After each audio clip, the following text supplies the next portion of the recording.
করে রাত্রি ঘুম পোকা হাহাকার,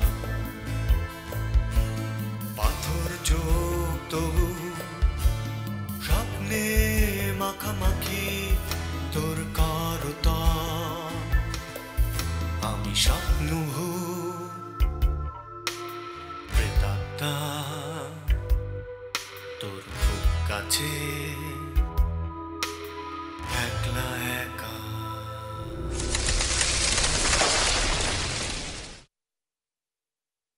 তোর আমি একটা রাত গীত করলাম, যা। কি গীত করবি তুই? একটা রাত তোর 500 রাত হবে 5 স্টার হোটেলে, দিলাম, যা।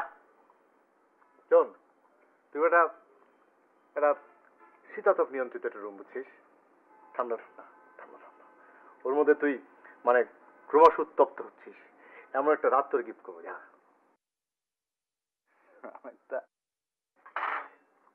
এই হালায় 5 স্টার হোটেলে বউ নিয়ে আনন্দ করবে, আমরা কি ব্যারান্ডা বাজাবো নাকি?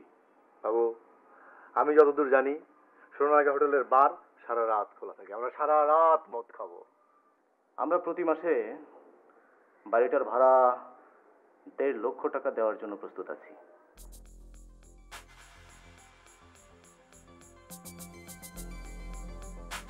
কি হলো, তোমরা বসে আছো কেন? খেতে আসবে না? এসো। না, তোমার তুমি যাও তো, তোমার আম্মুর সঙ্গে যাও, যাও খেয়ে নাও, তুমি যাও। কেন, তুমি খাবে না? বললাম তো খাবো না, আমার খেতে ইচ্ছে করছে না, খেতে ভালো লাগছে না, খাবো না। আমি এত কৈফিয়ত দিতে পারবো না। তুমি আমার সাথে শাউট করে কথা বলছো? হ্যাঁ, শাউট করে কথা বলছি, তো অসুবিধা কোথায়? তোমার যা ইচ্ছে তুমি করতে পারো, আমার যা ইচ্ছা আমি সেটা করতে পারবো না? সব কৈফিয়ত আমি তোমাকে দিতে হবে নাকি তোমাকে? আমার যা ইচ্ছা আমি তাই করি। হ্যাঁ, অবশ্যই করো তুমি। কি কি করি? হ্যাঁ, তা তো করেছই। তুমি আমার বাড়ি আমাকে না জানিয়ে তুমি ভাড়া দিয়ে দিয়েছো কেন? তুমি আমাকে না জানিয়ে তুমি আমার সমস্ত মালপত্র ট্রাক ভর্তি করে অন্য জায়গায় সরিয়ে ফেলেছো কেন? তোমাকে এই অধিকার কে দিয়েছে? বাবু সাজ্জাদ এতদিন ধরে আমার সঙ্গে আছে, ওরা এখন কোথায় থাকবে? সাজ্জাদ ছেলেটা আজকে বিয়ে করছে, আর এখন ওরা কোথায় আছে, কি করছে, আমি লজ্জা ওদেরকে ফোন পর্যন্ত করতে পারছি না। বাবু, সাজ্জাদের বউ, এদের জন্য একদম দরদ উতলিয়ে পড়ছে। আর নিজের মেয়ের ভবিষ্যৎ তুমি দেখছো না? মেয়েটাকে আমি দার্জিলিং এ পড়াবো, হ্যাঁ 50,000 টাকা করে লাগবে। এই টাকাটা কোত্থেকে আসবে? তুমি কোনো চাকরি করো? হ্যাঁ, কোত্থেকে আসবে এই টাকাটা? না, আমি চাকরি করি না। আমার মেয়ে দরকার হলে দার্জিলিং এ যাবে না, ওর দার্জিলিং এ পড়ার দরকার কি? বাংলাদেশে পড়াশোনা হচ্ছে না, ও আমার সাথে থাকবে, আমার মেয়ে আমার সাথে থাকবে। কি তুমি আমার সঙ্গে থাকবে না? তুমি আমার সাথে থাকবে। আর একটা ফালতু কথা বললে তোমাকে আমি কি করবে তুমি? কি হ্যাঁ, আমাকে মারবে নাকি? হ্যাঁ, জীবনে এত মার খেয়েছি যে মারের ভয় পাই না, আমাকে এই সমস্ত ভয় থাকাতে আসবে না তুমি। হাসান ভাই, হাসান ভাই, তুমি একটু বসে তো, দেখি তো বাইরে কি আমি একটু দেখে আসছি। হ্যাঁ হ্যাঁ, তুমি ভয় পেও না, দেখ।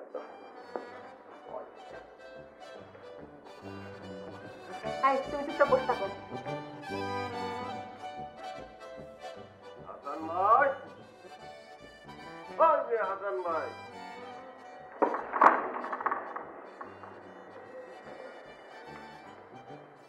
ভাবি নমস্কার। রাত দুপুরে তুমি মদ খেয়ে মাতলামি করতে আসছো? মাতলামি করতে আসছো তুমি? আপনি এক কথা দুইবার কেন বলতেছেন ভাবি? মদ খেয়ে মাতলামি করতে আসছো, মদ খেয়ে মাতলামি করতে আসছো, এক কথা দুইবার বলার তো কোনো কারণ নাই। একটা কথা একবার বললেই মিনিং ক্লিয়ার। আপনি তো মাতালদের মতো কথা বলতেছেন। এক কথা দুইবার বলে মাতাল? আপনি কি মদ টদ খাইছেন নাকি? হ্যাঁ, আর আমি মদ খেতে যাবো না। আমি হলাম একটা সুস্থ স্বাভাবিক মানুষ, আমি শুধু খালি একটা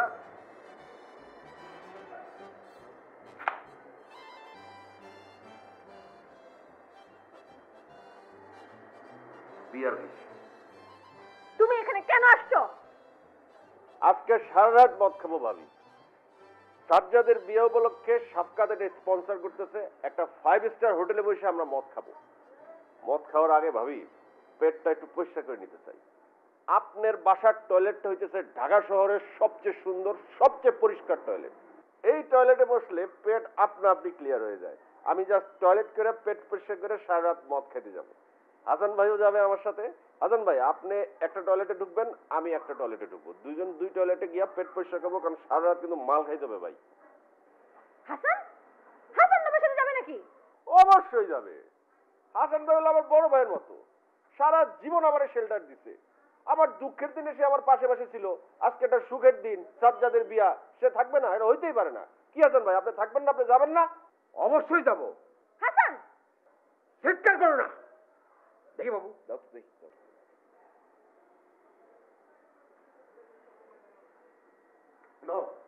হ্যাঁ, আমি এখন বাবুর সাথে এখান থেকে চলে যেতেছি। তোমার মতো 10 মহিলার সাথে আমি এখানে থাকবো? যাও, তুমি জাহান্নামে যাও। আমি বাবুর সাথে গেলাম মদ খাইতে। চলো বাবু, চলো। হাসান ভাই, যাওয়ার আগে পেটটা একটু পরিষ্কার করে যাওয়া ভালো না? কারণ সারা রাত মাল চাল খাবো, পেট পরিষ্কার থাকা ভালো। ভালো কথা মনে করছো তো। এই বাড়ির নাম দিলাম আজকে থেকে পাবলিক টয়লেট। যখন আমাদের টয়লেট করার প্রয়োজন হবে তখন আমরা এই বাড়িতে একটা টয়লেট ছাড়বো, তারপরে সারাদিন রাস্তায় রাস্তায় ঘুরে বেড়াবো। চলো বাবু, চলো ভিতরে চলো। আচ্ছা, আর চলো। নমস্কার ভাই, নমস্কার। নমস্কার।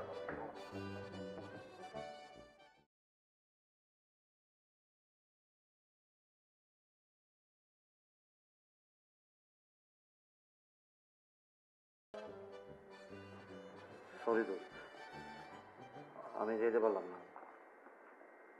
দীপার শরীরটা আসলে ভালো না। টাকাটা নেই।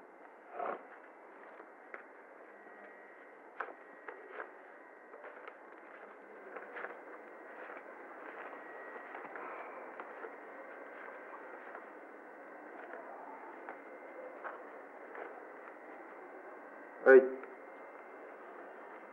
এটা পাল্টা দে, এটা ছেঁড়া, এই টেপ মারা।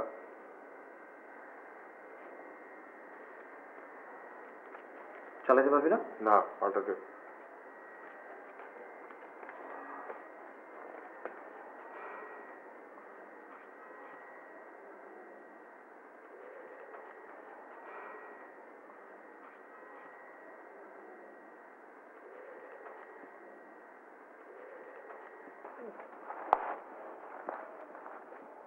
এই দীপার একটু দেখে যাওয়া দরকার না? ও কিছু মনে করবে না? আচ্ছা, বেডরুমে আছে?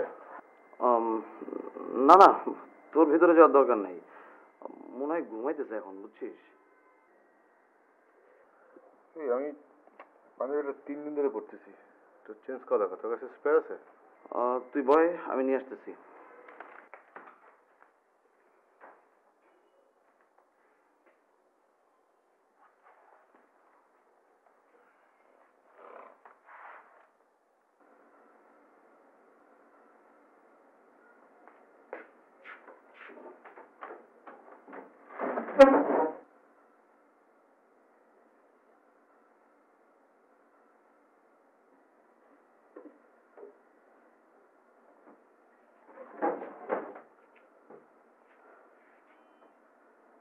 সাফকাত একটা পাঞ্জাবি ধার চেয়েছে। পাঞ্জাবিটা কি ধার দিতে পারি? তোমার পাঞ্জাবি তুমি ধার দেবে, আমাকে জিজ্ঞেস করছো কেন? না মানে আজকে সকাল থেকে তো সব বিষয়ে তোমার অনুমতি নিতে হইতেছে, তা নাহলে তো আবার আমাদের সংসার ভেঙে যাবে।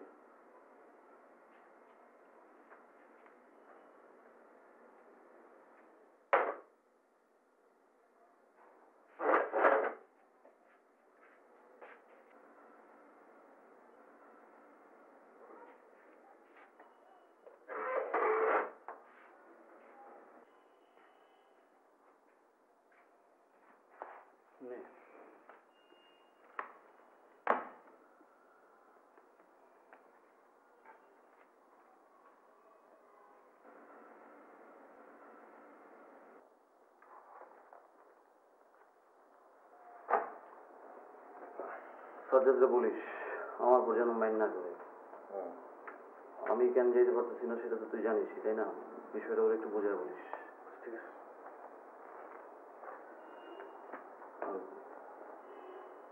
থাকতে বলে ধর আমি নিজেরই ভালো লাগতো। ঠিক আছে, আমি গেলাম। এটা রেখে দিই। রেখে যাও। রাখালে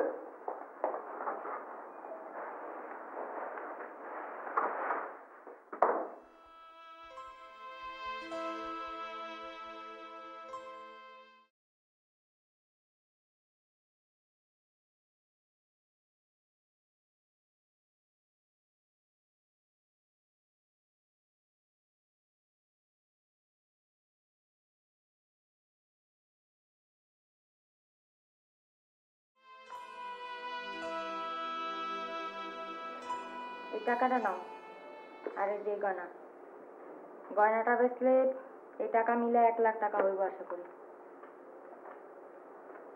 এই গয়না তো আমি তোরে দিছিলাম, এটা বেচবো কেন? চুরির টাকার গয়না আমার দরকার নেই। কই না? তুই এত টাকা কই পাইলি?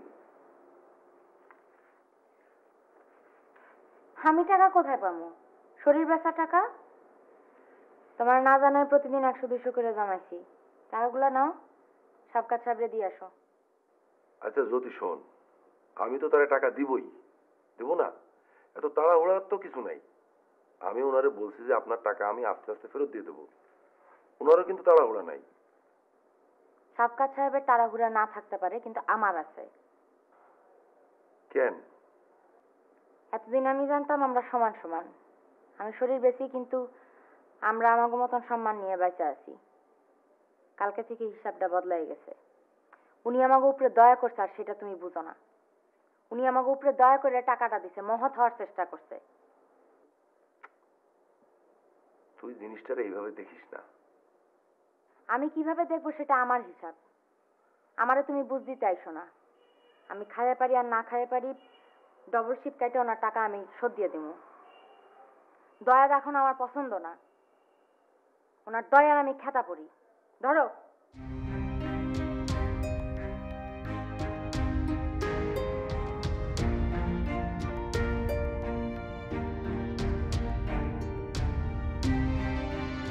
কই যাস? এই পোশাক দেখে বুঝো না কই যাই? এই পোশাকে কি আমি মন্দিরে পূজা দিতে যাই? তো পার্টি ছিল না, শুক্রবার না? আমার এখন আর কোনো সূত্র শুনি নাই। যতদিন না পর্যন্ত 3 লাখ টাকা আমি কামাই করি ফেরত দিতে না পারছি। ঠিক আছে?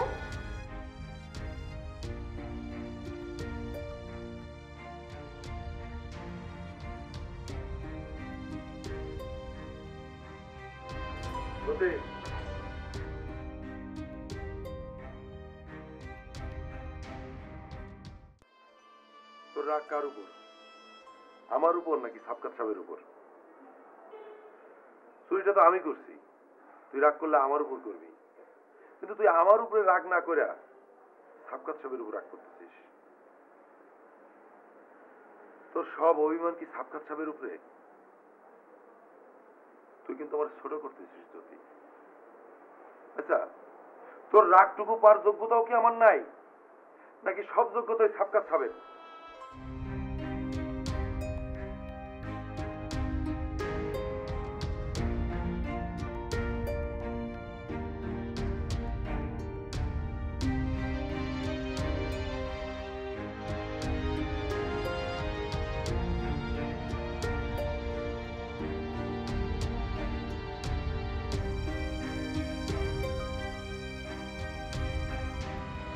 ওহে অশরীরী, ওহে রাত্রির কণ্ঠস্বর, তুমি জেনে রাখো আমিও বাঁচতে চেয়েছিলাম।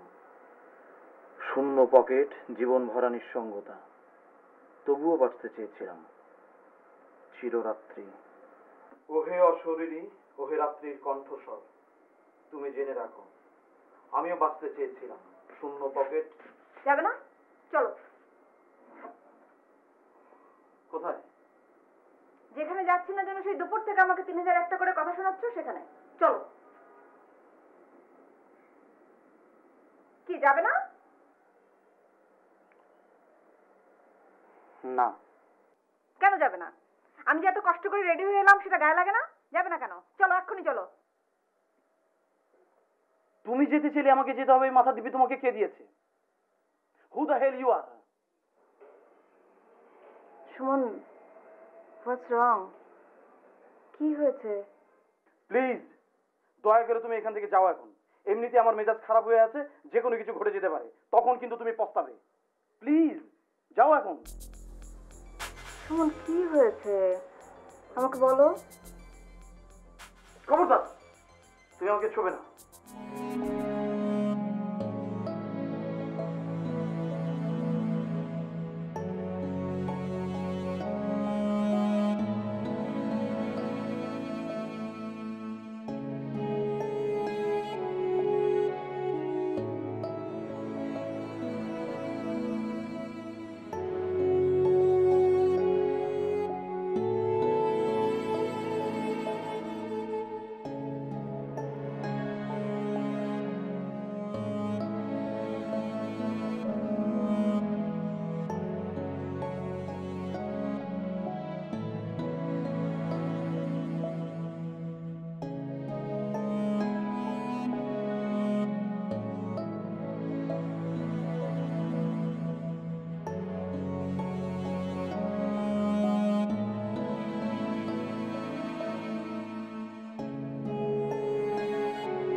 বাবা সরি বললাম তো। তোমার সরি কে বলছে? তোমার সরি আর কোনো দরকার নেই। আমার প্রিয় বন্ধু সাজ্জাদ, যাক তোমার ফালতু জেদের কারণে ওর বিয়েতে আজকে প্রেজেন্ট থাকতে পারলাম না। কতটা ছোট হয়ে গেলাম সেটা তুমি বুঝতে পারছো তো? সবাই বললাম তুমি অসুস্থ, মিথ্যা বললাম। কেন তোমার জন্য আমি মিথ্যা বলবো? I am sick and tired of telling lies. আচ্ছা ঠিক আছে, আমি খুবই বাজে একটা কাজ করেছি, আমি খুবই খারাপ একটা মেয়ে। এখন কি করবো বলো? তোমার পায়ের ধরে মাপ চাইবো? বলো, তুমি বললে চাইতে পারি, কোনো অসুবিধা নেই।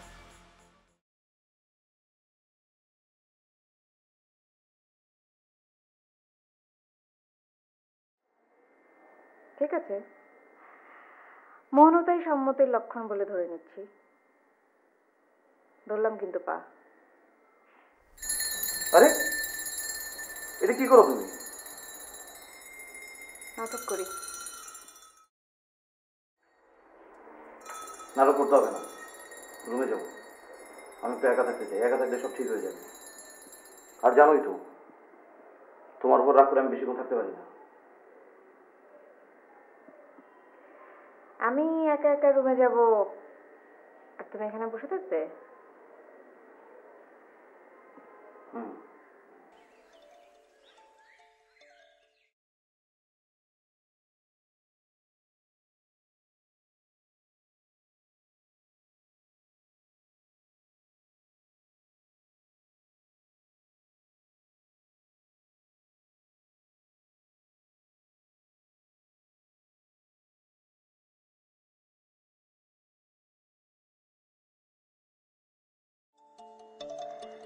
আমি কি একা একাই রুমে যাব?